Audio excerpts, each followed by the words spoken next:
بسم اللہ الرحمن الرحیم۔ اسلامک کوآپریٹس کے معزز ناظرین السلام علیکم۔ اگر آپ چینل پر نئے ہیں تو چینل کو سبسکرائب ضرور کیجیے گا۔ منافق کی نشانیاں: بات کرے تو جھوٹ بولے، لڑے تو گالی دے، امانت میں خیانت کرے، وعدہ کرے تو وعدہ خلافی کرے۔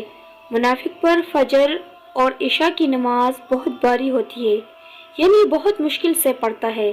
مومن مسجد میں ایسا ہوتا ہے جیسے دریا میں مچھلی، مطلب یہ کہ مسجد میں وہ سکون میں ہوتا ہے، اور منافق مسجد میں ایسے ہوتا ہے جیسے پنجرے میں پرندہ، مطلب یہ کہ مسجد میں وہ بہت بے چین ہوتا ہے اور فوراً نکلنے کی کوشش کرتا ہے۔ مختصر تشریح: اوپر دی گئی خصوصیات منافق کی ہے۔ جو شخص میں یہ ساری خصوصیات پائی جاتی ہے وہ پکا منافق ہے۔ آئیے ہم سب مل کر اپنا احتساب کریں اور دیکھیں کہ کہیں ہم میں تو منافق والی خصوصیات نہیں پائی جاتی۔ اگر کچھ ایسا ہے تو ہمیں چاہیے کہ ہم اپنے آپ کو درست کرنے کی کوشش کریں۔ اللہ پاک ہمیں دین کو سمجھنے اور اس پر عمل کرنے کی توفیق عطا فرمائے، آمین۔